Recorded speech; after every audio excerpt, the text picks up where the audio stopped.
Good morning, everybody, and welcome to this special workshop at the SAA headquarters. Today, we're going to do a pastel on velour of this little bunny rabbit here. We've decided to call him already Benjamin Bunny in honour of one of my illustration heroes, Beatrix Potter. So it's going to be the tale of Benjamin Bunny for the next hour and a half. So hopefully you at home are going to follow this too. I know some of you have probably going to follow live and some may have a go afterwards on the rerun. Whichever way, I hope you enjoy it. So let's begin. We've got two photographs of our bunny here, Benjamin. We've got a coloured photograph which we're going to work from with the pastels when we get to it. And then we've got a black and white one, a monochrome one here where we can use trace down paper to get the image on the velour to start with. Now of course velour paper, as some of you know, is very difficult to get rid of the pastel once it's on. So if you're not too confident at drawing, then I recommend, especially on a dark paper like the dark grey, use a white trace down, because the white trace down is very soft and it will rub away quite easily. It just gives you that little image to start with to give you a little bit of confidence, okay? So we've got our white trace down, paper clip to the back of the black and white photograph. Make sure that the trace down part is against the velour. You can test that just by rubbing your finger over it. So a little faint line comes out. You don't want it too heavy, remember, because you're going to be painting over this. And that will rub away quite easily with your finger. If you use a grey trace down paper, for example, you've got to be ultra careful because it doesn't rub away so easily and you might get fingerprints all over it. So once that's the right way around, I've secured it to the velour paper, lower part of the velour paper, so they've got room for his ears, with a couple of hinges of masking tape on the top. That means that when we start to softly trace the outline, we can lift that to make sure it's coming through and not coming through too hard. Remember, if you press on too hard with a sharp pencil, you might indent the paper and that will mark it and cause all sorts of problems with your pastel coverage. So starting with a kind of blunt soft pencil, and you can always use a bit of masking tape to blunt that off so it's nice and round, not too sharp. Begin by just testing a little area. So I'll start with a little line of his back there, just stroking the pencil on, lifting it to see if it's coming through. That is quite faint. You just about make it out on the screen, but I don't want it any brighter than that. So all I want is for me to be able to see it, and obviously you at home, you can hopefully see that on your screen.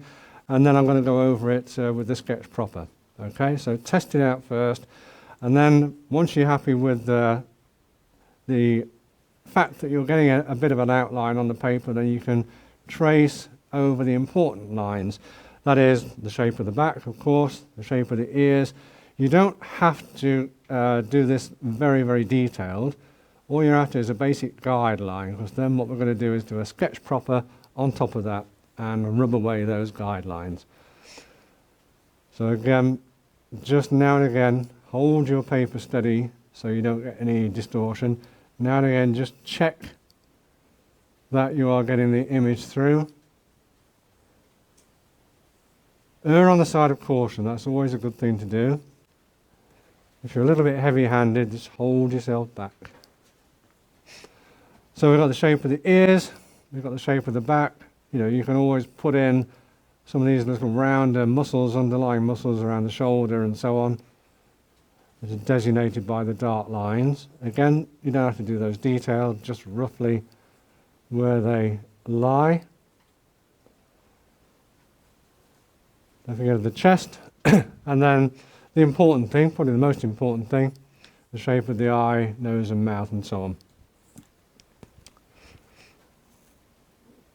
Again, don't be tempted because you're doing a detailed part like the shape of the eye to press on it any harder. You can always sketch around the lighter fur above and below the eye. That will help. You don't have to do a furry edge at this point, by the way. You can just do simple straight lines, and we can fur them up a little bit later on. So basically it's just looking for any important shapes that you want to incorporate in your final painting. And bearing in mind you can always add, you don't need to do whiskers of course. Any details like that we can put on afterwards. So before you finally take that off, just lift it to make sure you've got a guideline image like that. And then peel that away, and you can save your trace down paper for another day. Especially if you're not too heavy-handed with it, you'll get at least 7 or 8 tracings from it. It's not a one-use sheet of paper. Very handy for black velour, of course, or any black surface, black canvas, black drawing paper.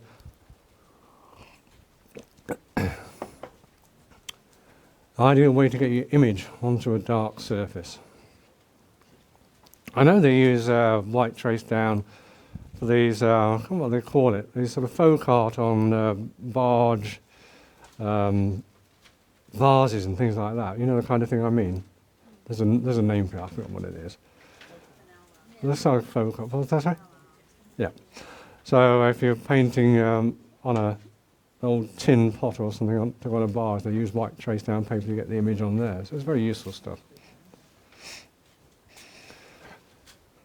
So again, this is all you need really.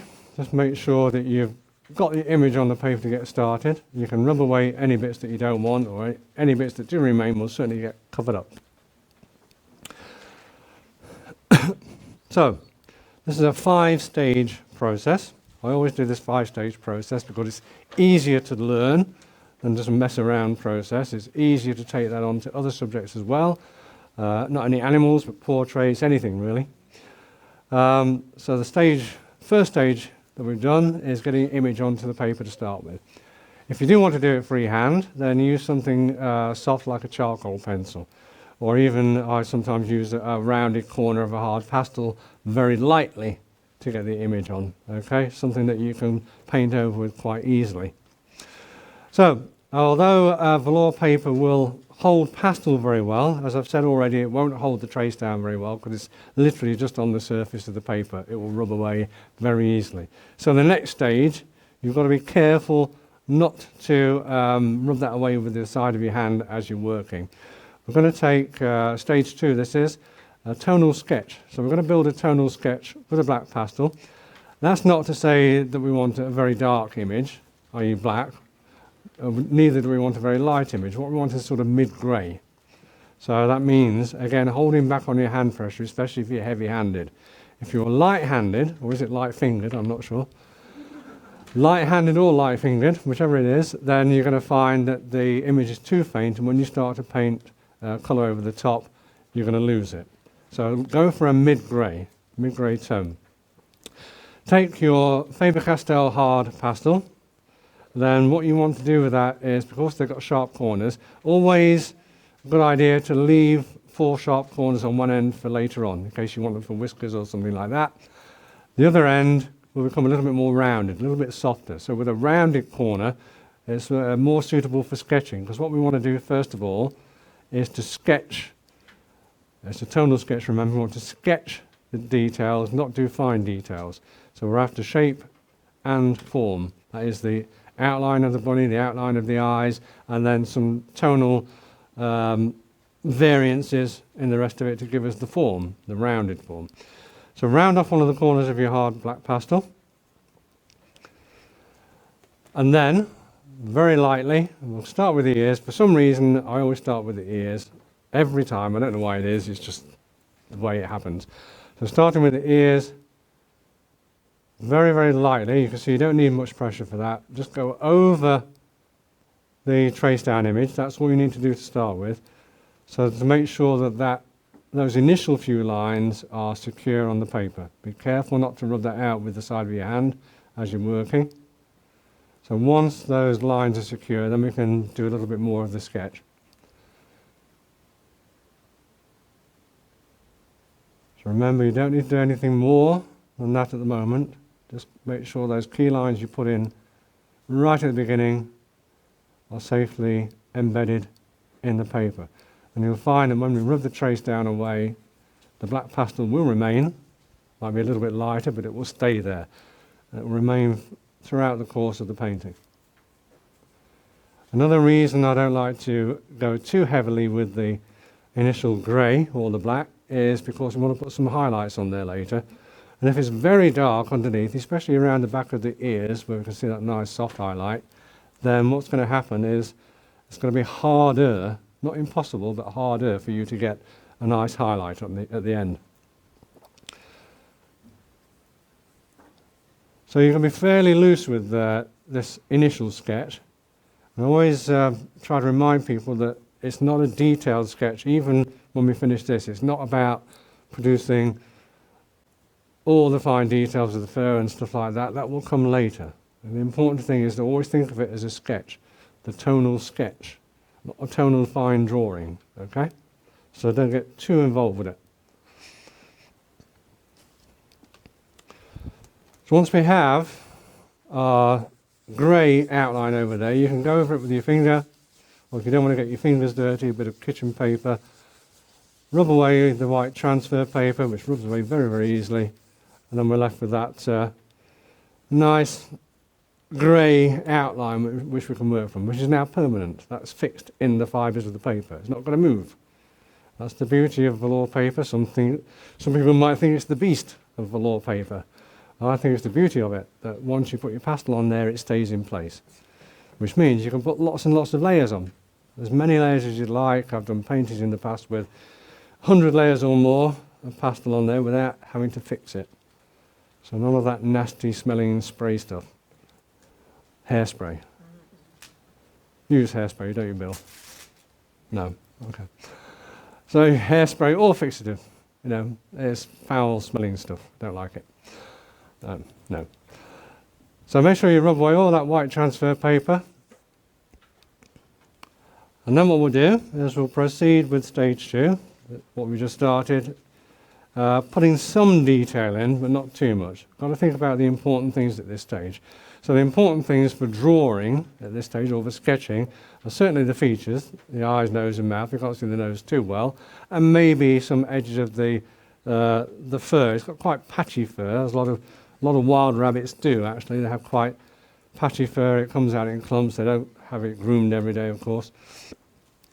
So again, starting with the ears, what I'm going to do is just try and create a darker edge towards the top. There is a sort of pale highlight on the edge, and that's caused by the fact that the ear is, sort of fairly thick. So at the top it will catch a little highlight, but underneath it will start to get that little bit of shading.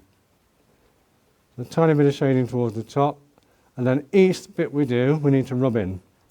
Rub in as hard as you like with your finger. Push the pastel into the paper so it sticks, and then it won't move.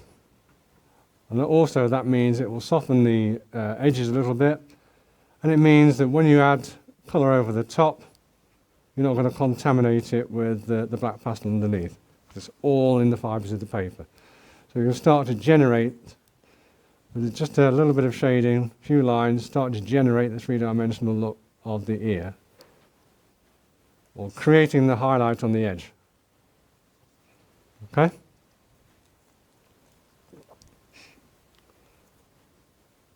And then again, the lower part of the ear, begin to suggest the furry edge. We don't have to do it too detailed, but we can at least suggest it's got a furry edge on the right hand side there.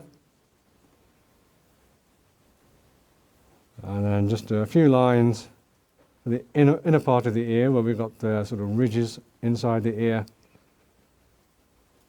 Fairly loose, remember. So it begins to show us a little bit of shaping. Remember, shape are the lines. If it was a ball, the shape, and not a rugby ball, a round ball, the shape would be the circle. The form, which we do after this, is to show that it's three-dimensional. So if you had a dark tone, a mid-tone, and a light tone within that circle, then it starts to look like a round ball. This is the bit we'll be doing next. However, we'll go back to this. And again, at this point, I'm just looking for the darker bits of fur, the shadow bits of fur, within that coloured photograph, and just sketching them in fairly loosely. Now, the idea, of course, is up to you at the end of the day how much detail you want to put in to your painting. Some people like to paint every single hair. Some people think life's too short and will just concentrate on the tone and the colour. Either way, if you just sketch a little bit of fur in now, it at least shows that you have fur texture there. You don't have to go the full hog later and put every single hair in, but you can. There's always the option. So we'll do a little furry edge along the edge of his nose. And again, just scatter a few little dark bits of fur. These are the shadows in the fur. Scatter some of those in between. You notice as well, when you start to rub the pastel or push the pastel into the paper with your finger, you'll soften the edges, and that will give you automatically a little bit of starting tone. It's always a good thing. Don't think that is creating a mess, because it's not. It's actually a good thing in helping you to create some soft edges and a little bit of starter tone around those marks.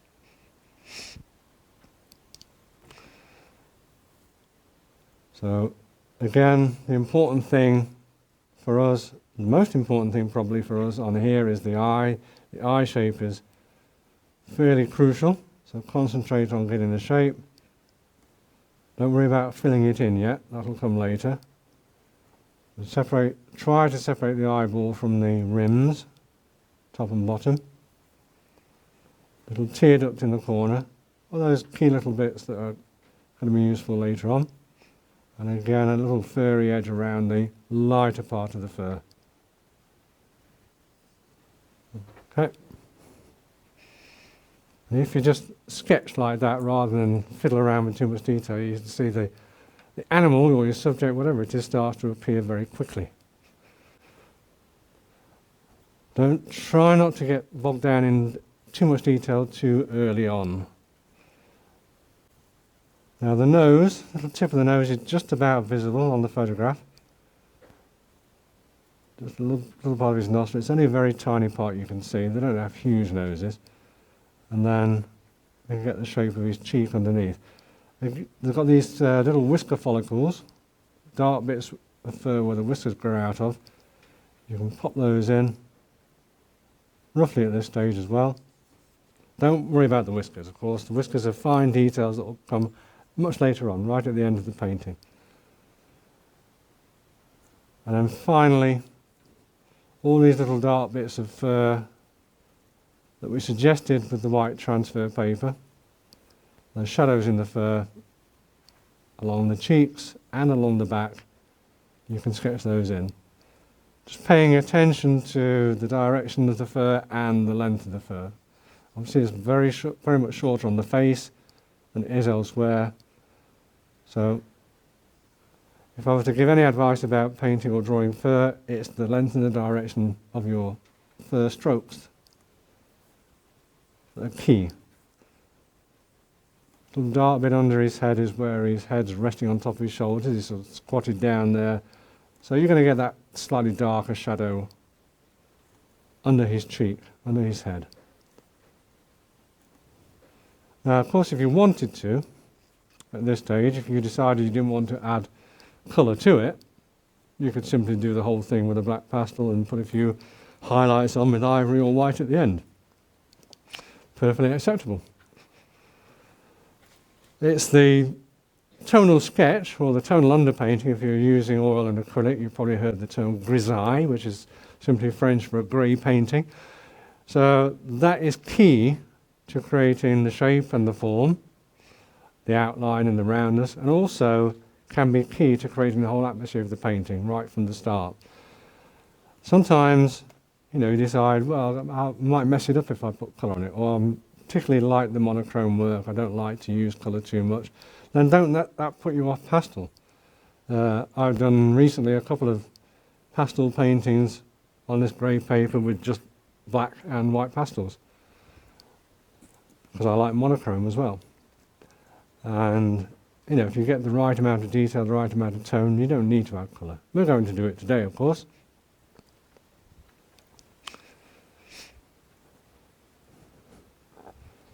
Very good. So far you're all fairly light-handed. Not too heavy. Very good. We'll carry on with that one for now. Now the thing is, of course, for a lot of us, a lot of you may be using this for the first time, either here in our little studio, or, well, not so little, quite a big studio, or at home. You might be using it, Pastels on Velour for the first time. Just try and treat this as an exercise, a learning exercise. It's not for either you or for me to try and produce our best work in this hour-and-a-half session we've got. It's about learning the process, having a little bit of fun while you're learning, and then, of course, you can have another go when you get home. Do your homework proper and send it in to me by next Monday latest, okay?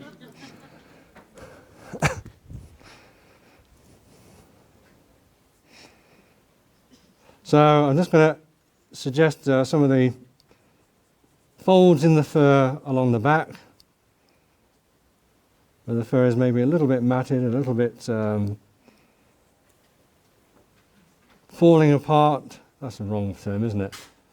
But I remember this photograph was taken in last summer at a big cat sanctuary in Kent.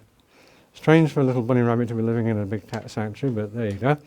He was quite content. And of course in the summer then the fur starts to molt a little bit, so he's getting a little bit patchy along the back. So that's what these little indentations are for here.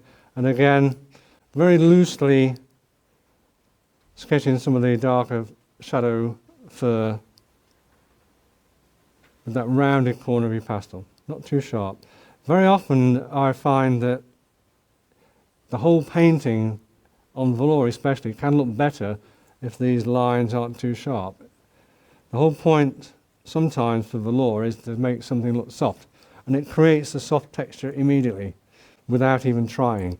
So I tend to find that if you over sharpen those details, it can take away that general sort of, dare I say, chocolate box kind of image.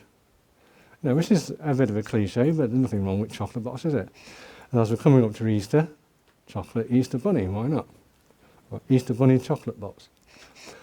So at the end of today, you know, in this fairly short time that we've got today, don't think it's necessarily finished. You can take Benjamin home, of course. Make sure you feed him well, the right things.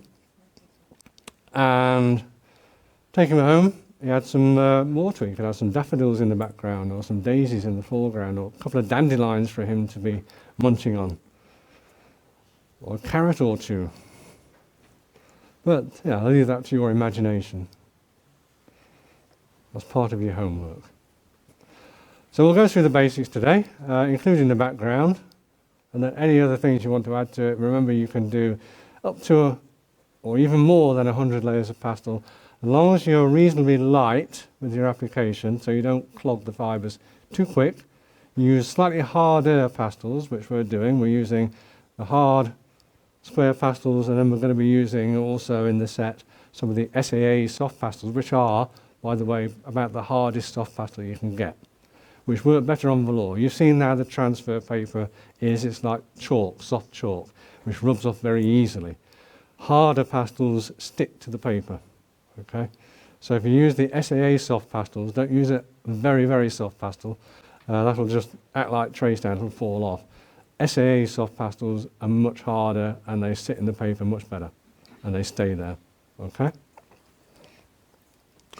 So once we've got a general outline sketch of our rabbit here with a few bits of fur sketched in as well, we can always add more later on, but I don't want to overdo it at this stage. You've always got that option much later on, even at the end of it, to add more fur if you want to. I think it's sometimes better, as I said, to get a more atmospheric painting out of it and keep the detail to a minimum. Then what we can do is add some tonal values. So remember, this is the tonal sketch. This is where everything really happens, regardless of colour or anything else, okay? Everything happens at this point, the grey painting, the grey tonal sketch. We've got the outline sketched in. It looks like a bunny, doesn't it? Yeah. We've got the outline sketched in. It looks like a bunny. What is lacking now is quite flat. What is lacking is tone. And if you remember, if you have three tones, dark tone, a mid-tone and a light tone, you've got something that looks round. Shadow, mid-tone and highlight. For now, until later on, the paper will be our highlight. Okay, so which means that all we have to do is add a mid-tone and a dark tone. If we add a mid-tone and a dark tone to that, then it starts to look like a real bunny rabbit, a real Benjamin. For that, we're going to use the side of the pastel, the flat of the pastel.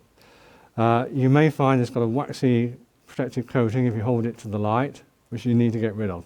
So a bit of masking tape on your drawing board, rub it against that, wipe it with your finger until it shines no more, until you get a dirty finger fairly easily. And then what you can do is use the side of the pastel to add some gentle tones. Let's give it a little go. So what I'm looking for to begin with is to add the mid-tone and then add the dark tone on top of that. So I'm trying to avoid all the light areas. For example, the pale fur around the eyes. I don't want to do that. So what I'll do is very gently stroke up to the ears and around that pale fur along the eyes, above and below the eyes I should say, and then bring that all the way down to just below the ear and just to the top of his shoulder. Okay, so you see instantly it has a sort of mid-grey tone. Rub that in. Don't be afraid to rub that in because you're not going to disturb anything that's already sketched on there. It's all fixed. And you just leave a little bit of pale fur above and below the eye. That is so easy, isn't it? It should be legal, it's that easy. I'm giving away all my secrets now and people think, oh, didn't know it was that easy, Vic. How can you make a living out of doing something like that? Well, I can't. Not easily. And again, the rest of his fur is going to be that mid-grey tone to start with. If you do happen to accidentally go over an area that should be light, don't worry about it, because you will, if it's fairly light in coverage, you will quite easily get a highlight over the top. But it's often easier to get a highlight over something, you know, especially a strong highlight over your grey paper or something that's not too strong. At the very most, you know, a light grey covering like that will get a highlight on top easily. Try and keep it flat. You don't have to worry too much about detail. Just use the flat of your pastel and be gentle with it. I always err on the side of caution. That is to say that if you put your layers on light, if it's not dark enough, you can always add more. What is harder to do is to put it on too dark to start with and then try and take it off, which means it involves a lot of rubbing with kitchen paper or a lot of sort of pressing and removing with a bit of putty rubber or something like that, which is time wasting effort. So if you put it on in light layers and rub it in, if it's too light you can always add more. That's the same with the colour as well. When we start to add the colour over the top, light layers is always best. So we've got a mid-grey tone on his head, on his body, inside the ears. Well, this inside of the ear is facing us, the other ear on the opposite side, the offside ear. Let's call it the near side ear and the offside ear. The near side ear is inside is facing us, which has a shadow and a little highlight in the middle. So again, we can leave that little highlight in the middle. The offside ear on the other side has got its back facing us. The back of the ear is facing us, and that is pretty much all that mid-grey to start with. And again, I'm just going to try and leave that little bit of highlight on the edge of the near side ear. Rub it in well. Don't be afraid to rub that pastel in well, because it's not going to ruin the marks you put on. That's the beauty of pastel, beauty of velour I should say, it holds the pastel very, very well. So you're getting the idea by now, I'm sure, is putting the pastel on really light and then rubbing it in really hard. Okay? That is the basic technique to understand when you're using velour paper with pastels. Light layers, lots of rubbing. And finally, we've got a little bit of tone just below the ears, where that sort of orangey bit of fur is. I'm going to make that extremely light. So we now will have a light to mid-tone over all of our rabbit. Next question to ask is, do we need it darker elsewhere? I would probably suggest that along the top of his back, it's slightly darker sort of grey-brown. So I'm going to do another layer on that darker section there. And it's the same layer, it's the same approach, it's still putting the pastel on light. It's just that with the addition of another layer, it makes it slightly darker along the saddle of his back. Okay? And again, lots of rubbing. It'll soften the edges as well. Pay particular attention to the edges of your mark, which will soften the edges, so it's not too harsh. I'd probably also suggest that maybe in front of his eye, a bit between the eye and the nose is a little bit darker. Maybe the cheeks are a tiny bit darker as well, so just a little extra layer will help to show the different forms underneath. So he now has a sort of lighter bit at the top of his nose, darker bit around the cheeks, a little darker bit around the forehead there. And probably the same in front of the ear too, so push the ear out towards us. Remember, anything that's lighter in tone will come towards us. Anything that's darker in tone will recede. So that helps to give the form. So that darker bit there has pushed that ear out towards us a bit more. It's the importance of tone. So I often say that this is the most important stage of your whole painting. The tonal sketch, or the grey underpainting, whatever you want to call it. This is where it all happens. Underneath the eye, again, there's a little darker section of fur which pushes that white fur towards us even more. It strengthens the impact of that white fur underneath the eye. And again, you can start to see the contours of the underlying structure, the anatomy, appearing simply because of the tonal values we've put in. And then I'm going to add a little darker bit underneath his head, top of the shoulder, and drop that down into his chest, which is more or less in shadow. You don't have to be perfect with this, it's just an idea of the shapes, the shadows and the form.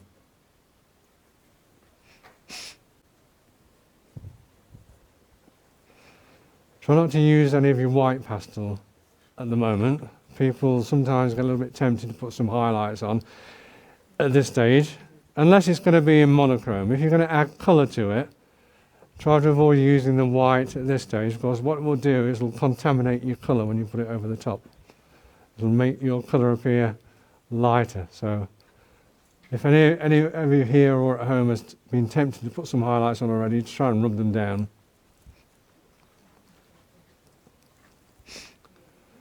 So, I'm just going to make a final bit before we move on to the eye and the background.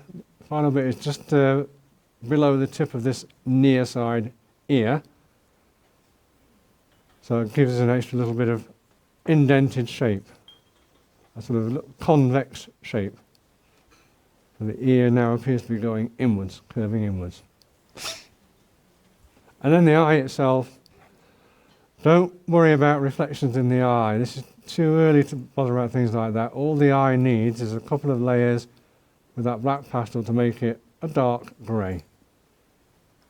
Don't go for the full black yet, just try to make it a dark grey.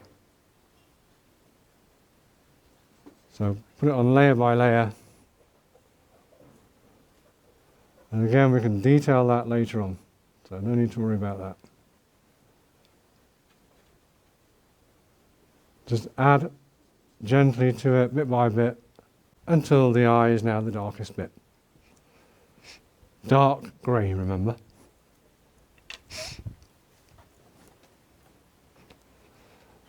I still want you to keep the idea of putting light layers on. The eye is tempting, I know, just to press on with that black pastel and try and get the dark eye as quickly as possible, but it will lose softness, it will lose depth. In relation to everything else, it might look quite flat, cartoonish. So to avoid that, build it up with layers. It'll be much softer, much deeper and richer. You're doing very, very well so far. It's a pity we haven't got a mobile camera so the folks at home can see what you're doing, isn't it? I think they would. I hope you're getting on all right at home too. So those of you that are actually following us live, remember also the program will be rerun. I don't know how many times, but more times than I would care to watch it probably. Oh, you can watch it whenever you want. Oh, it means when I'm bored tonight, like that's going to happen, I can watch it again. I doubt it. But for those of you that do want to watch it again and have another go, okay, if you're paying attention, maybe you're paying more close attention now to the process. I'm sure some of you at home are brave enough to have a go with us live. And if you do, then don't be afraid to post your results, your homework, on Facebook so we can see them. And I can mark them.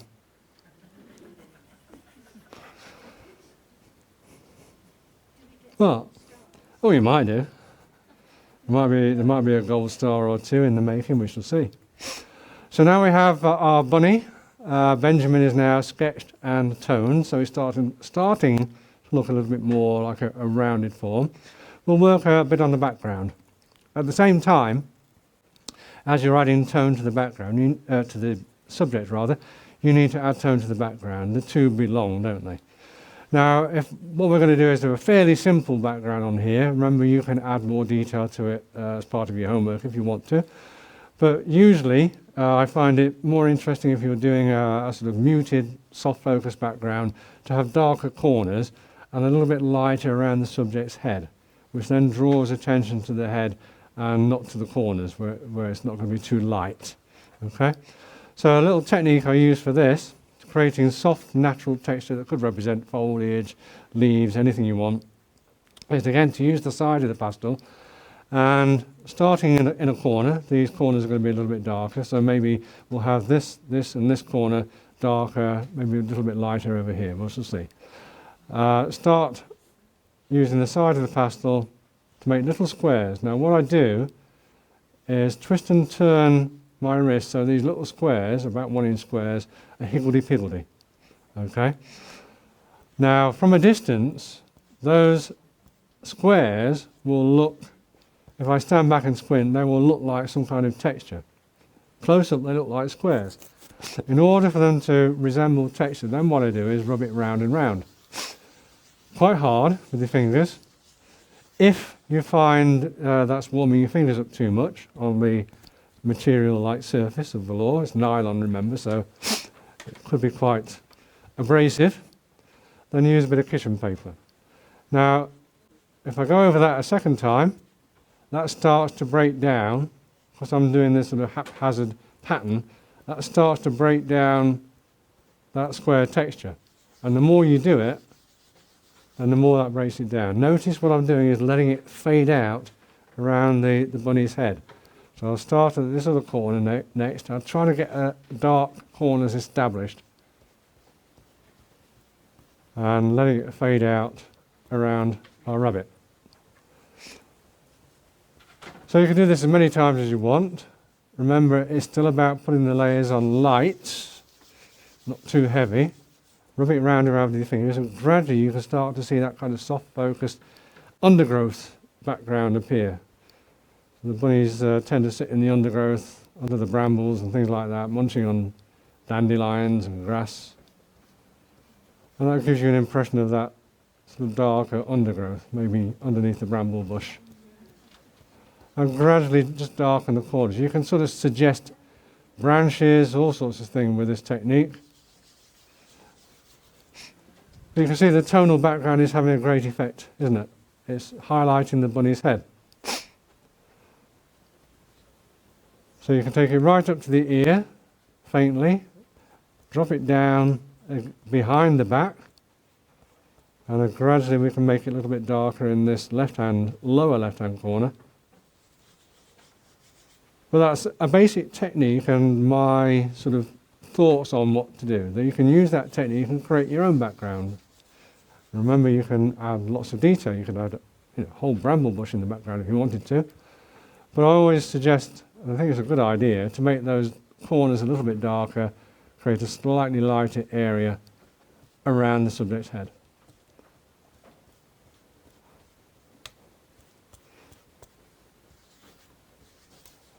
Remember, it's just a sketch for now, so that would be the end of our tonal sketch. Lots of rubbing round and round once you put those little squares on, until your fingers burn, until I can smell burning flesh. Oh, I can actually. If you don't like the idea of the burning flesh, then use your kitchen paper. Make that a little bit more secure for you, Edna. You haven't got kitchen paper, although you'd have to make do with burning flesh then.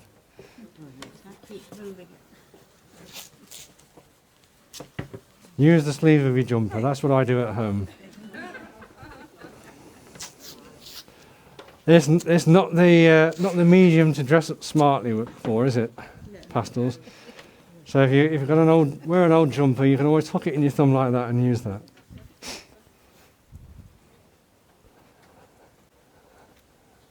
There's somebody else who might be watching at home thinking now, that's where you get all the holes in your jumper from, is it? Sorry, Liz. Anybody want any kitchen paper?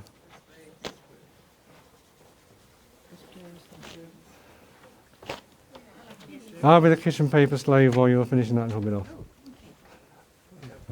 Anybody else? If you want to use this, just scrunch it up. Scrunch it up and use that as a... I'll give everybody one, I don't mind. It's only 20p a sheet, folks.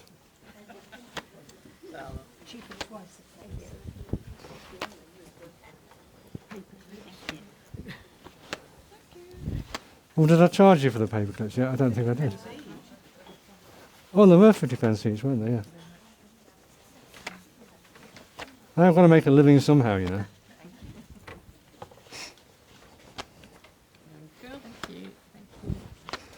You've got the kind of menagerie that I've got at home, then, you know, me and Liz struggle to find money to eat sometimes.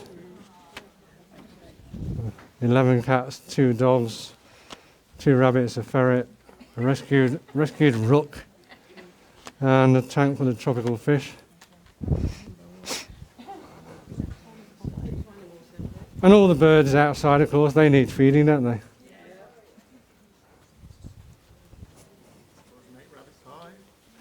Oh, Bill. Oh, you're being quite the evil one today, aren't you, Bill? Having a lion eat your bunny and making rabbit pie. Yeah, are you sure you're not Mr. McGregor? I have to make sure Benjamin doesn't go near Mr. McGregor's garden here, otherwise he's done for. Okay. So once you've got all your background and everything else rubbed in, we can move on to stage 3.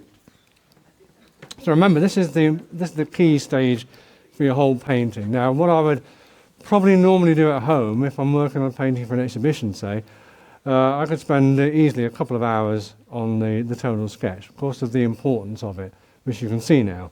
It gives you your shapes, it gives you your underlying form. We've used probably 3 tones, maybe 4 tones of the grey in here, but the more you use, then the more form you'll get, okay? So think about that. And then you might come to the stage where you've done all those tones and a little bit more detail. You think, oh, I don't want to add colour to it. I'm just going to put some highlights on. But don't now. No, including you at home. But you could. You could put some highlights on it and just call it a monochrome painting. Right? But we're going to use some colour. Because we've got colour, the SAA have kindly given us some SAA coloured pastels to use. And the folks at home have bought the sets already. They've got some colours to use, so we might as well use them. Okay? Next stage, stage 3, is called blocking in. Quick slurp, as Keith Lloyd used to say. Not the same stuff though, I'm sorry to say. I wish. They didn't give me anything decent to drink, it's only water, I'm afraid. Never mind. So the next stage is called blocking in. Now, blocking in, as the name suggests, is taking a block of colour with a block of pastel or a big paintbrush or something like this and just blocking in basic colours. It's not about being fiddly again, okay? It's not about taking a bit of brown and start painting individual bits of fur with it. What we've got here is basically, if you think about a black and white photograph, an old photograph, a sepia photograph even, and then you've often seen these old films and old photographs being tinted, haven't they? Simply add a bit of colour wash over the top and it kind of almost brings them to life, in a sense. So that's what we're doing here. We're taking some basic colours, and we've got quite basic colours in this one, and just adding a bit of colour over the top of our tonal sketch, bit by bit, and that will show the underlying tones that are already there, show any detail that's already there, but it'll just add the colour tint to it. So that suggests that we want to do it quite light. The lighter the better. Think of it as glazing. Again, going back to traditional oil painting techniques, with our grisaille painting, our grey painting, in traditional oil painting techniques, what you would then do is glaze colour over the top, bit by bit, layer by layer. It takes forever, of course, you have to wait for each layer to dry. This is the only pastel surface where you can use that same technique with pastels. Only on velour. You can glaze over the top of that bit by bit without having to wait for it to dry, of course. So the first thing we're going to do is deal with the background so you can get used to it. We've got a nice sap green in the set. This one, nice soft green. Sometimes they're not perfectly straight, so it can be a good idea just to flatten one of the sides, take off any sharp bits, and then run your finger down it to make sure there's no sharp bits on it. That will not guarantee, but it will help you to get a smoother finish. If you don't rub it down, if the pastel is slightly concave or slightly convex, you won't get all the whole side of the pastel on the paper. And even though they're round, when they're new, some of these are used, but when they're new, they do have sharp edges. Now for the background, we're going to use exactly the same technique as we used when we left off. It's creating that texture by little squares. And you'll soon see a big difference between where we've got a dark tone underneath and we've got no tone at all. That will tone the green.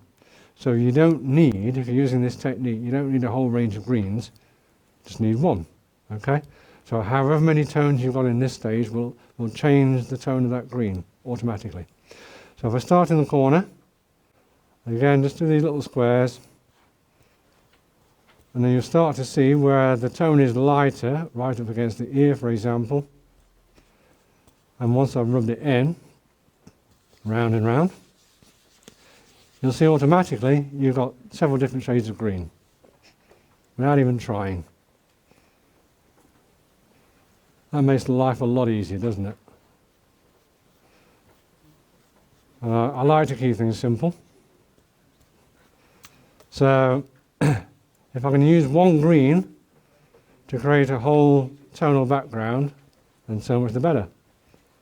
Less to think about.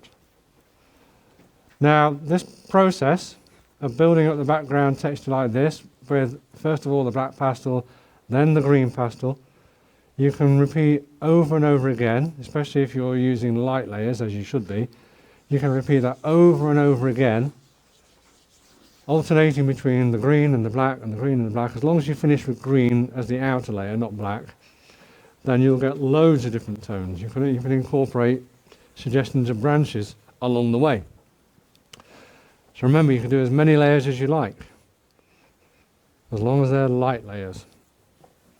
So it's true to say that the more layers you put in a background like this, the softer it will get. The less you'll see of the square edges, the more you'll see of the sort of fuzzy background texture, like you would in a photograph with the background blurred, for example, and your subject in sharper focus.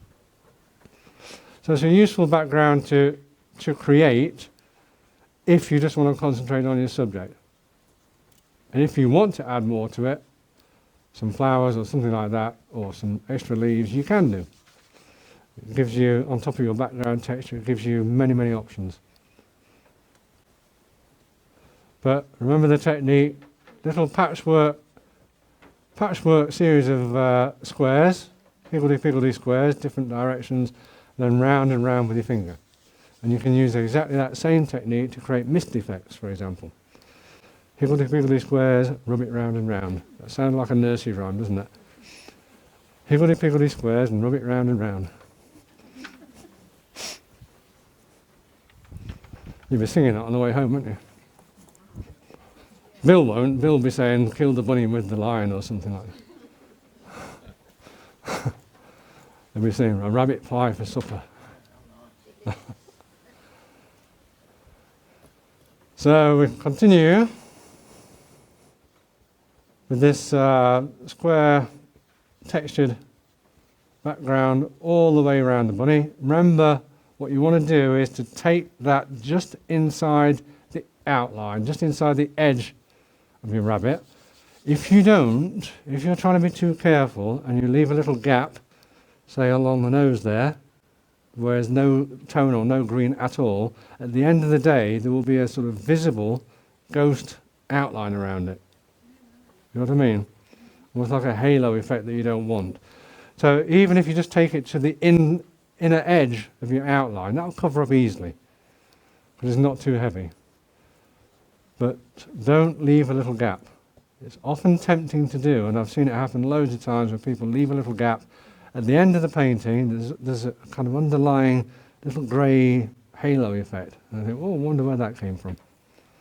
And we know.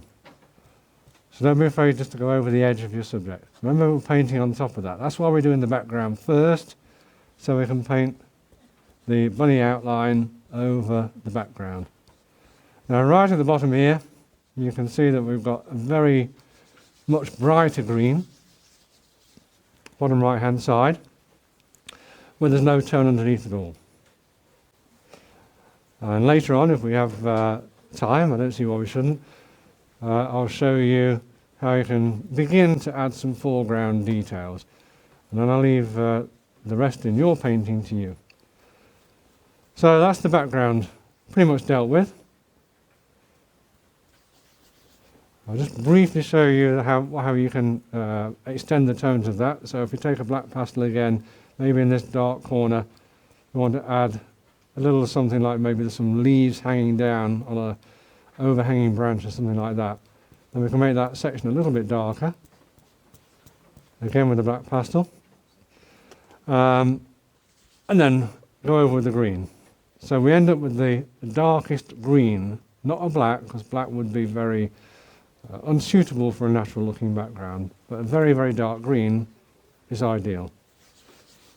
So remember, you can repeat these layers over and over again until you get the background that you want. Plenty of rubbing going on. I see the wimps have opted for the kitchen paper.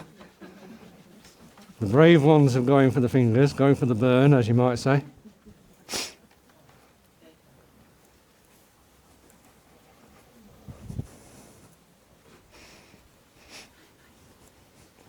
I mean, the students will be wondering in the warehouse next door what we're actually cooking up here.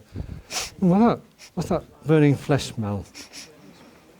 It doesn't smell like rabbit stew, it must be something else. And I hope you folks at home are going for the burn as well. When you did the background with the black, you say over there. Yes. Yeah, for Mr. McGregor here and anybody else, just what I did there to suggest some a little bit more detail, perhaps overhanging branches or something like that. Just go over with your black, create slightly more precise shapes, although it's not really precise, it's just, you know, maybe a slightly darker section, okay? Still out of focus. And then go over that with the green again, so that we always end up with a dark green rather than a black. As many times as you like, okay? You can really build up a dense tonal foliage background just by using those two colours, the black pastel and the green pastel. As simple as that. So I meant it when I said it was simple, didn't I? But don't tell anybody else. People who are buying my work know how simple this is. They want the prices reduced a bit. So, that's the introduction to blocking in, okay? Glazing colours in a very simple way over the top of your tonal underpainting, your tonal sketch. No detail at all yet. It's all done with the side of the pastel, like a 1-inch brush. Okay. Next thing we're going to do, we'll add some colour to our rabbit. Now rabbits, wild rabbits, are kind of greyish brown, as you can see. And where I live, there are a lot of wild rabbits, wild bunnies. I've got loads of photographs of them throughout the year. And sometimes, depending on the lighting at the time of year, they can be quite greyish. Sometimes they can be a little bit more brown. So this is one of the reasons why I've used the dark grey paper for this one, is to get the underlying tones of grey. So it's not too brown, okay?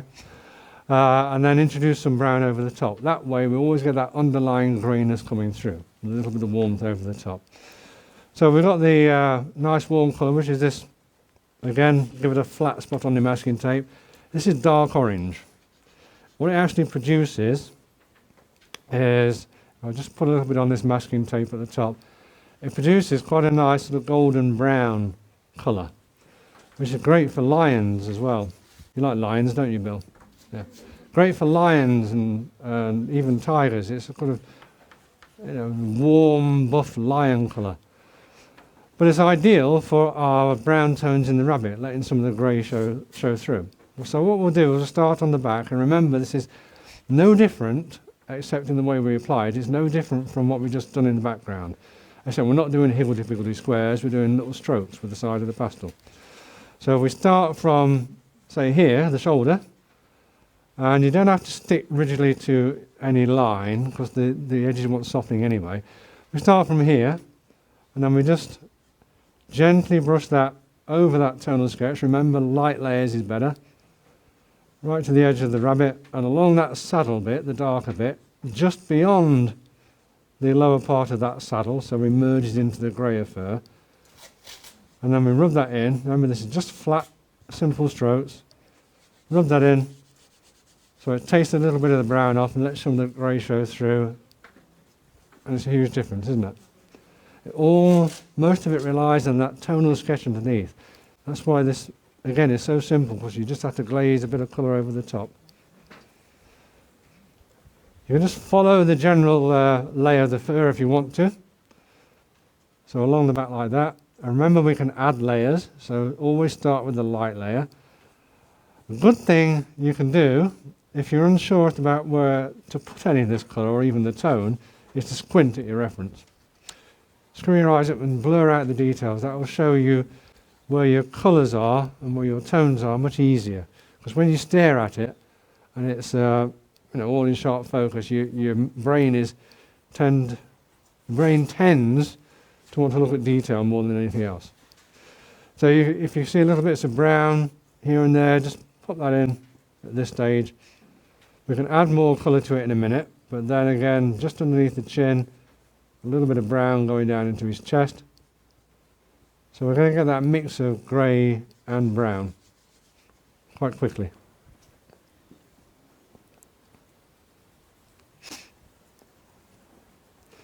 Light layers, lots of rubbing. Remember that technique.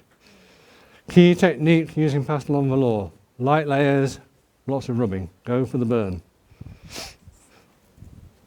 Control your layers. I always find if you use light layers, you have much more control, because you can add easier. You can't take it away so easy. So those are little bits of brown that you see on his body. Again, don't try and put pressure on yourself by copying exactly what you see on the photograph. It's just there for a reference. One bunny's brown patches will be different from another bunny's brown patches. Even Benjamin here, his brown patches may be different at different times of the year. Fur changes, the light changes it, and all sorts of stuff. Just a general idea. So going into the head, we can see around the front of the nose, around the cheeks, that's brown or brownish. So again, we can put a flat bit of colour on there. That goes up to his forehead.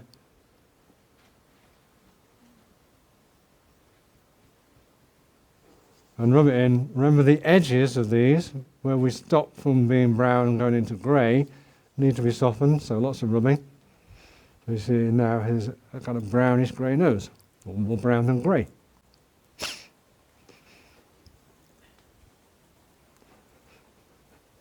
And we can follow that brown tone, that brown hue, I should say, up around the top of the eye, above the white part of the eye. What I'm going to do here, actually, in anticipation,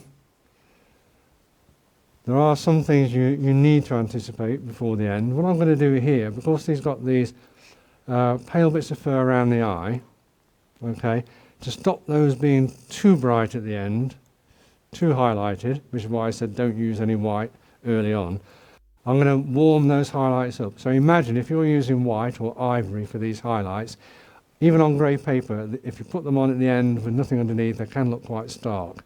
If, however, you anticipate the fact that they want to be warm, that lighter bit of fur, those light highlights, and then you add a little bit of a warm colour underneath at this point, then when you put white or ivory over the top, later on at the end, that will just warm it up a little bit. Stop it looking too harsh.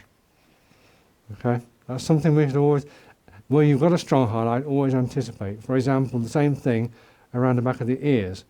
We've got these sort of warm highlights as well. They're not too harsh. So all of that sort of soft fur at the back of the head, beneath the ears,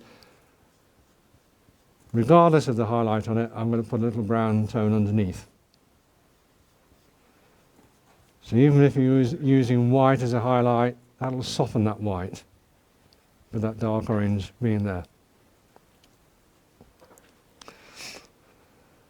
And the centre part of the ear, we've got that sort of orangey bit in the middle.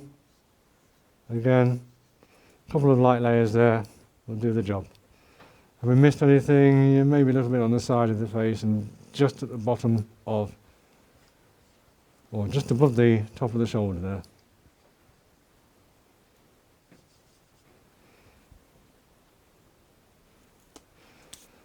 That's our second colour locked in. So it only takes a few minutes, doesn't it? If you've got a good tonal sketch underneath, putting some colour on top of that, is just tinting it, only takes a few minutes.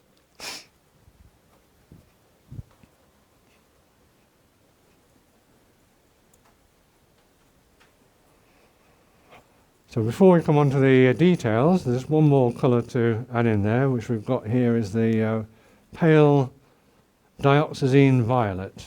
Again, I'm just going to give it a flat spot. Pale dioxazine violet. Henceforth it shall be known as purple. For obvious reasons.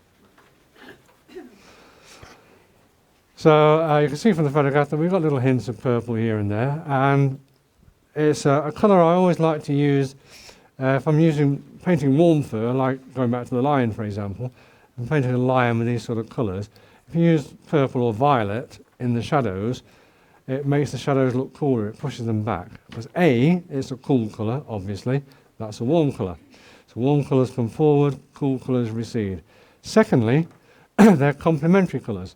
If I put these two next to each other, cool purple, warm brown, they actually sit together quite nice, don't they? Yeah? They'll happily sit on a park bench and share a sandwich without arguing too much. So they're complementary colours, opposite on the colour wheel. So if you look at a colour wheel, you see oranges and browns on one side, purples on the other. If they're opposite, then they're complementary. So with a little bit of purple there, we can start from the top. The back of the ear on the other side has got some little purple hints. So again, we'll just put a little hint in there with the side of the pastel. Put it on light, rub it in hard, and then you'll see that most of it will disappear. There's just traces of it left. But don't be tempted to put that purple on too much or too hard to start with. You can always add more. A little bit of purple on the inside of that ear, coming down to the bottom of the ear, that is, not the rabbit's bottom. You can't see that.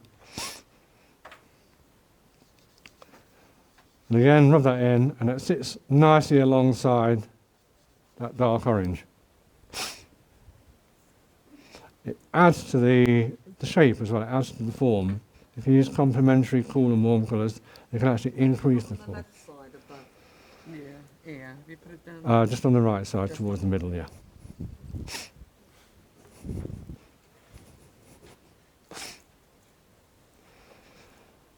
Anywhere else we can see any? Well, I can probably see a little bit around the outside of his eyeball because he's got that there. He has the coolish rims going down into the tear duct. Now a little bit around there won't go amiss. Again, it's not going to be highly visible at the end of the day.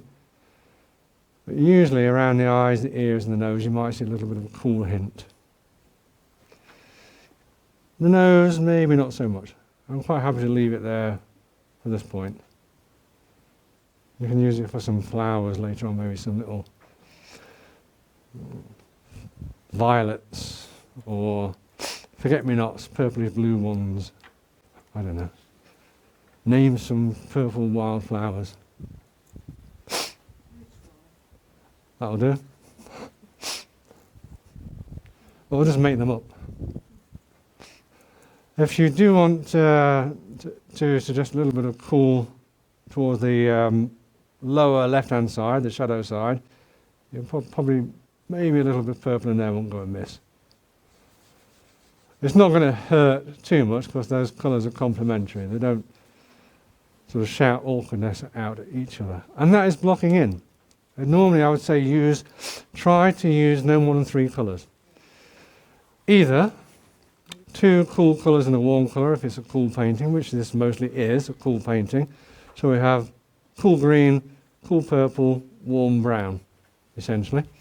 If it's a warm painting, like a lion, use 2 warm colours and a cool colour, perhaps, in the blocking in. So you might have warm brown, a bit of orange or a bit of yellow ochre, and then throw a bit of purple in as your cool complementary colour. Okay? So if you can decide, make that part of your decision making when you're blocking in, it's going to help you an awful lot. Right. So stage 4. Quick slurp time.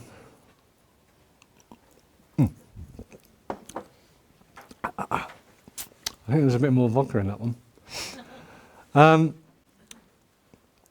Stage 4, details. Now we talked about details a little bit to start with, how much detail to put in and so on. Well, essentially it's up to you, okay? Some of us, I'm sure, I certainly used to spend more time painting detail than I do now. Some of us, I'm sure, do like to put a lot of detail in your painting, you know, almost every single hair. That's fine, you can do that, but not today, because we've got the time, okay? Because that can take hours and hours, can't it? And other people just like to suggest, you know, put a few little flicks here and there, which is fine. Okay, so one of the key things that that make a painting, I should say, are the tones, the highlights, the composition, and so on. Detail is, you know, a nice to have if you want to do it. Okay, it's not the be all and end all.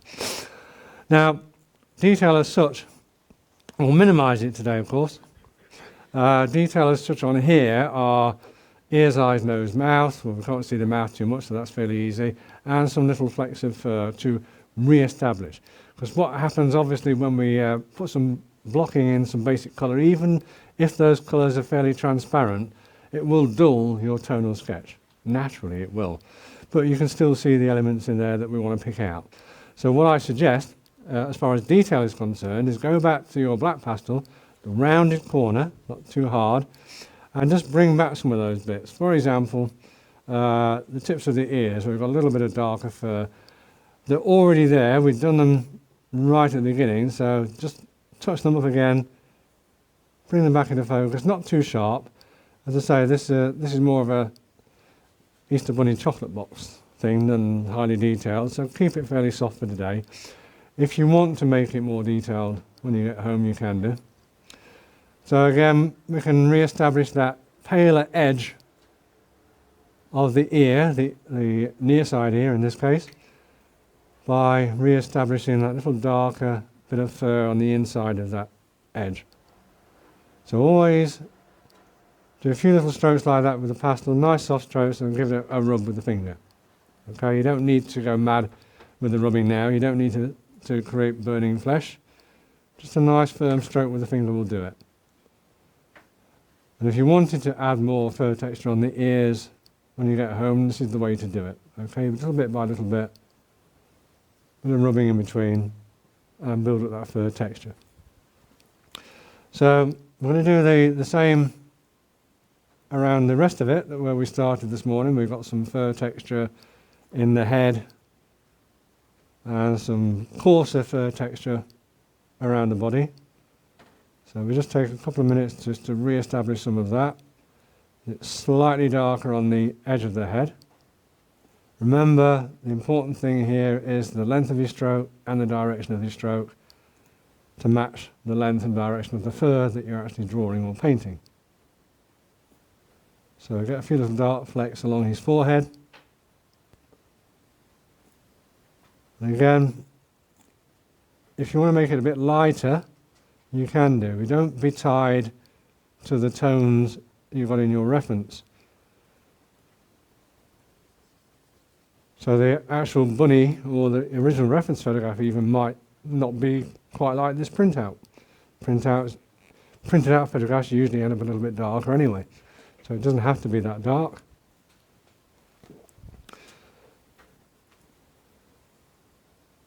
A few little flecks. Again, the whisker follicles.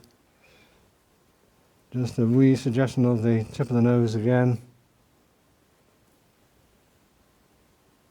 Now, what I'd like to do personally is to think more about the final highlights than, well, especially these days, than the amount of detail that's in the painting. So I think the final highlights can really bring it together, even if you don't have a lot of texture. But I guess it's always a good idea to show some texture. To that extent, all I'm going to do today is to literally go over what I had at the start, just to strengthen those marks from the start, and that should give me enough.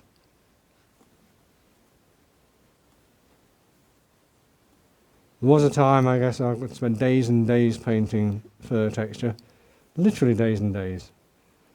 You get to a point in life where you think, oh, hang on, life's too short for that, isn't it? Other things to do as well, other paintings to do. And you think, what's more important than fur texture? What's more important are the tones, the highlights, the composition, things like that.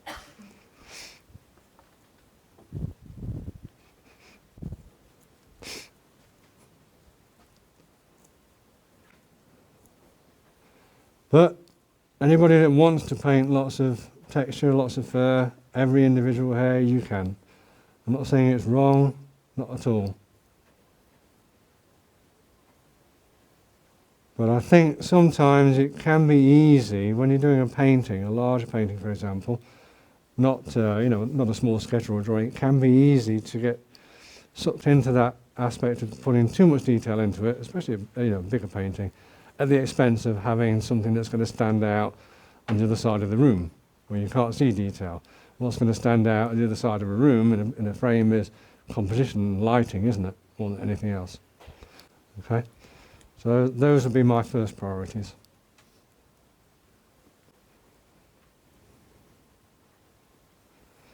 A slightly darker edge to the fur along the back, where we put a little bit of purple, or I put a bit of purple in there not so long ago, so I can put those back in again, those little darker flecks.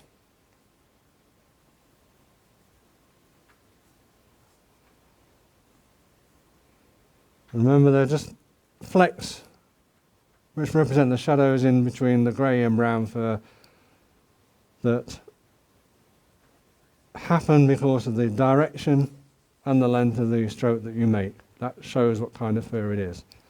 Short fur or long fur, curly fur, straight fur.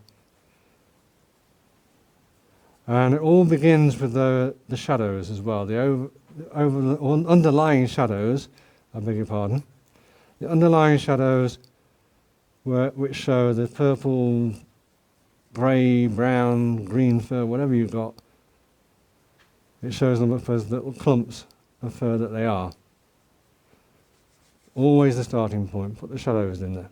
Now if I stand back and squint at that, which I'm doing now, without my glasses on, to me, that says fur. If that was in a frame on a wall 5-6 feet away, it would look like a furry rabbit.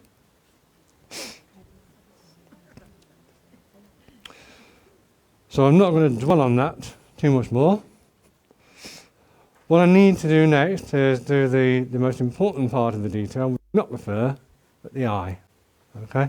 Only got one eye to worry about here, so we can be nice and careful with it. Again, avoid pressing on. And the temptation is when you get to an important part like the eye to think, okay, well, I'll press on now, make it really detailed, really fine. And then, when you stand back and squint at it, the eye is the only thing you see. It wants to kind of merge with the rest of it as well. So I'm not going to use a sharp corner of the pastel again. I'm still using a rounded corner to make sure that that eye is nice and soft. Now is the time to get the shape of the eyeball right, because we've got a lot going on around it. We've got the coolish rims, top and bottom. We've got the pale fur, top and bottom. So the eye is not as big as it appears to be, perhaps. Well, certainly not on mine, so I'm trimming it down a little bit, making sure that we've got the rims either side. That's more appropriate, I think. And then there is a pupil there visible, you can see.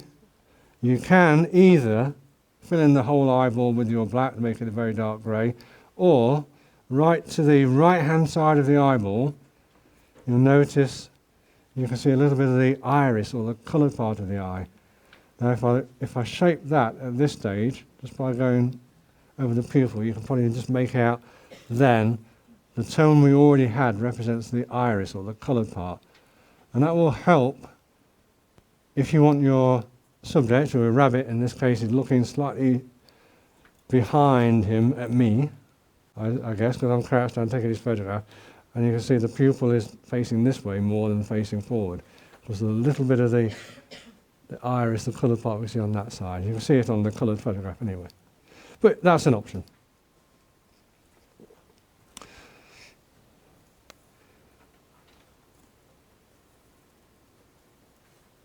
I'm just going to put a little bit of shading over the rim around the eye, those purple rims that I've got. Tiny bit of glazed shading, very, very light. And then rub that in, so the area around the eye is nice and soft. And then we're ready for our final highlights.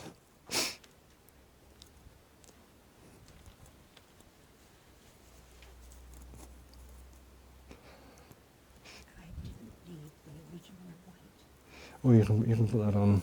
You can put that on now.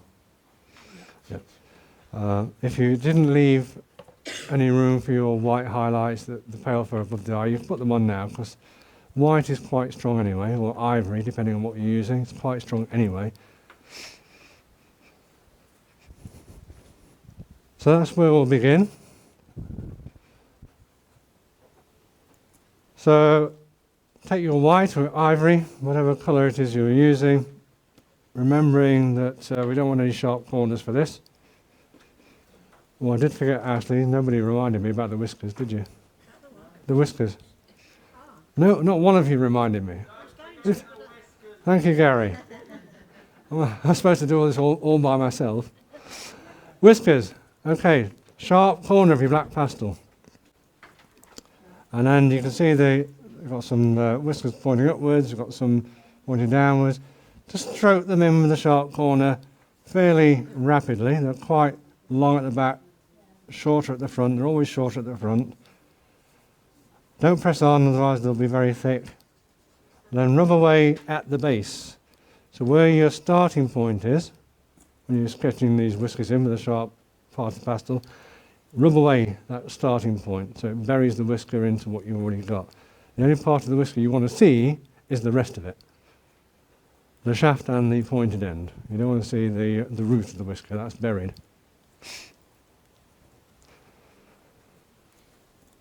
Now,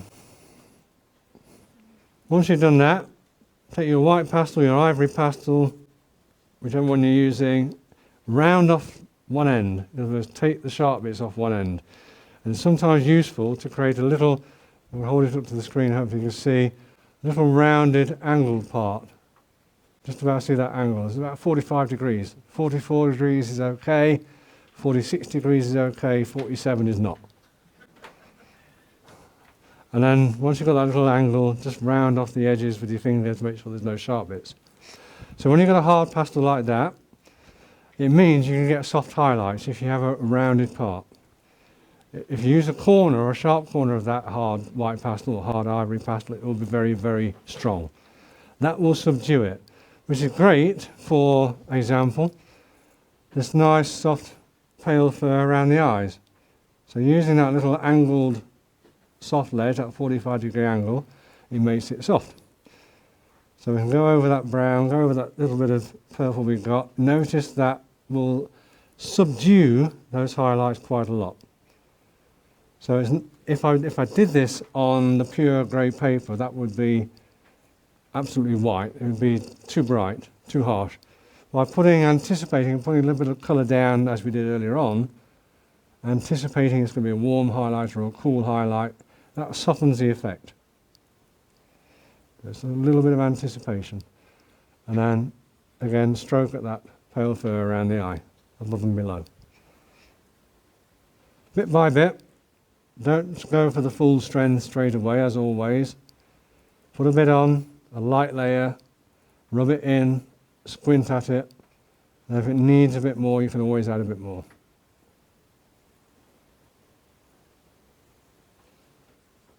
Okay, we'll come back to the reflection in the eye in a minute. What I want to do then is put the highlights on the ears. Again, using that rounded part of the pastel to create the soft highlight. And you can press on reasonably hard with that and it still won't come out too sharp, too harsh. But medium pressure is fine. You see, a rounded part of a hard pastel gives you a lovely soft highlight. Who'd have thought, eh? Often people think, well, to get a soft highlight I need a soft pastel. Not true. You'll get more control with a hard pastel as well, especially for a small area like that. Again, the highlight on the offside ear at the back. It kind of almost finishes the shape of the ear, doesn't it? I'm going to do a little bit over that dark orange we've got in the middle of the ear as well. So about here, where the skin is probably finished and the fur is hardly non-existent. A tiny little bit of a lighter highlight in there. That just makes it, because we've got the dark orange underneath, this is a perfect example by the way, because we've got the dark orange underneath, put a bit of white over the top of there. It doesn't create a white highlight, it creates a very, very pale dark orange highlight. So anticipation, you see. Knowing earlier on what kind of highlight that's going to be. If it's pure white, of course, then there's no need. But very few highlights are going to be pure white. Below the ears, the back of the neck, where the fur's a little bit softer, again, this technique is ideal for that. So we've got a little bit of the dark orange underneath, so that's going to give us that sort of peachy coloured highlight, which is the same as what we've got on the photograph. And it's nice and soft. Okay? And same on the other side. All that lovely soft fur we have below the ears, the back of the neck. Easily created with a rounded part of the hard pastel, with lots more control as well. Okay. They just finally bring it together, don't they, those highlights? So I always say to people, don't try to finish your painting too soon. Wait till the final highlights. That's when it all comes together. Painting is never finished until Mr. McGregor shoots the rabbit and puts it in a pie. Which we're not going to talk about anymore. Are we, Bill? No. Our resident Mr. McGregor down here, mentioning no names.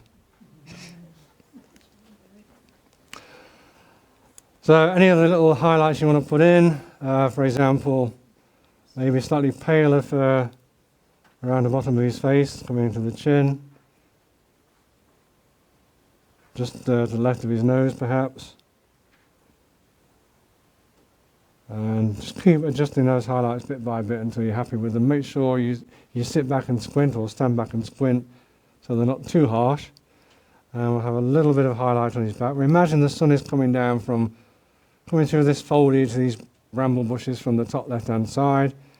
So we can even make more use of a highlight on the top of his back than there is in the photograph. Because we've actually told ourselves the little story there, haven't we? So we know where the light's coming from. So we'll make more of it here. And again, if you're inclined, I'll just show you a couple of little bits. If you're inclined to do this when you get home, you can add some paler highlights to the individual fur. In other words, you can go and create all of this detailed fur just with the addition of some highlights over the top. So you've got grey fur, you've got brown fur, then you've got highlighted bits of fur here and there, detailed fur. I'll just rapidly do one or two little bits to show you, and then the rest, of course, is down to you how much you want to do. You can leave it as it is, or you could go for the infinite amount of detail. A few little suggestions here and there, especially towards the lighter side. I'm going to hurt, a little stroke with the finger. Stand back and squint. Is the highlight strong enough? That'll tell you when you squint, by the way. If the highlight isn't strong enough, it'll all but disappear when you squint at it. So squinting is a very, very useful thing to do. I'm sure you've all seen sketches, even skits sometimes on comedy programs, artists going like this, scratching the goatee beards, which I happen to have, by the way, which is an essential for any artist, is to have a goatee beard to scratch while they're squinting and stretching their arm out. Including females, I'm afraid, yeah. If you haven't got one, I'm sure you can go to a fancy dress shop and buy one. It does come in handy when you're painting, seriously, you know, like this. So, check your final highlights. You can always add more later on. And then we'll go for the reflection in the eye, which will bring it all together. So first of all, I'm just going to check the highlight around the edge of the eye. Go for pretty much a similar reflection as we've got in the photograph. You can just about probably pick me out there if you look closely enough. But we'll go for that little sort of double rounded reflection like that. Give a little stroke, stand, but this is the important, this is where the squint test, by the way, really comes in useful.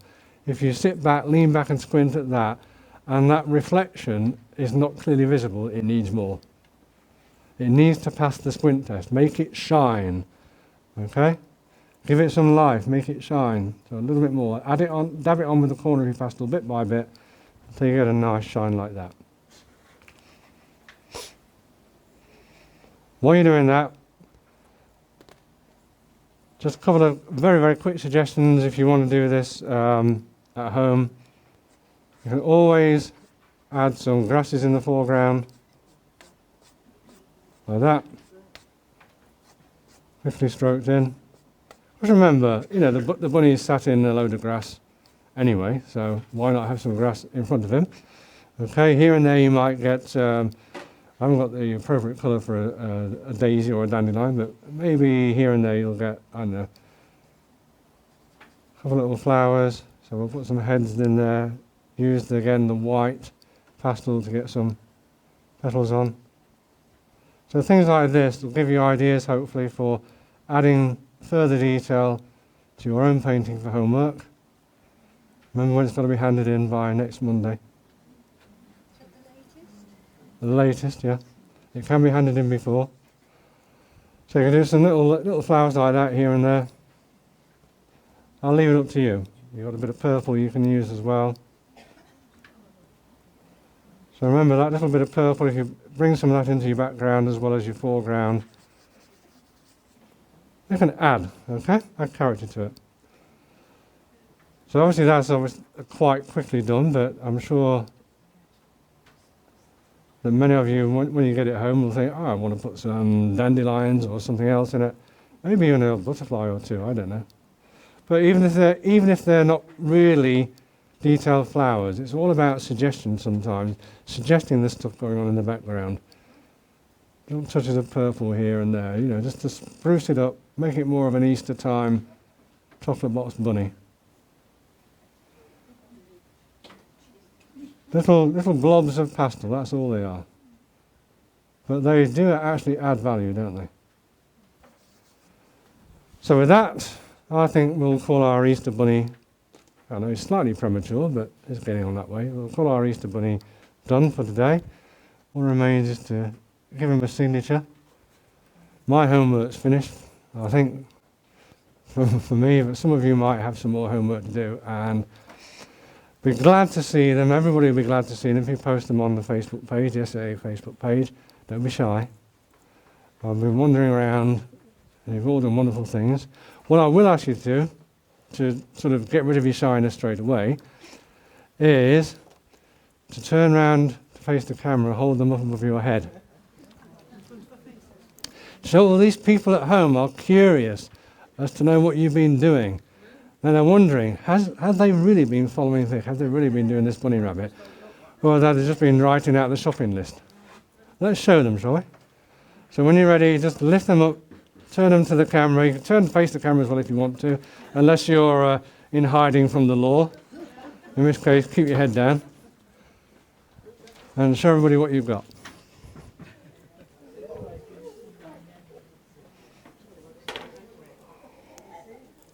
And don't forget, you guys at home, I want to see yours as well, so get them on the Facebook page. Hope you've all enjoyed it, here and at home. Thank you.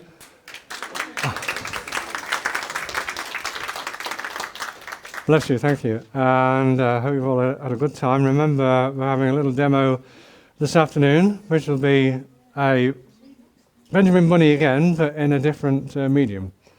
So I hope you're going to hang around for that. Completely different medium, more of an illustration style. And again, you folks at home, if you hang around for that this afternoon or watch it on the reruns, hopefully you'll find something useful there as well. So it's not Pastel, it's something else. Okay.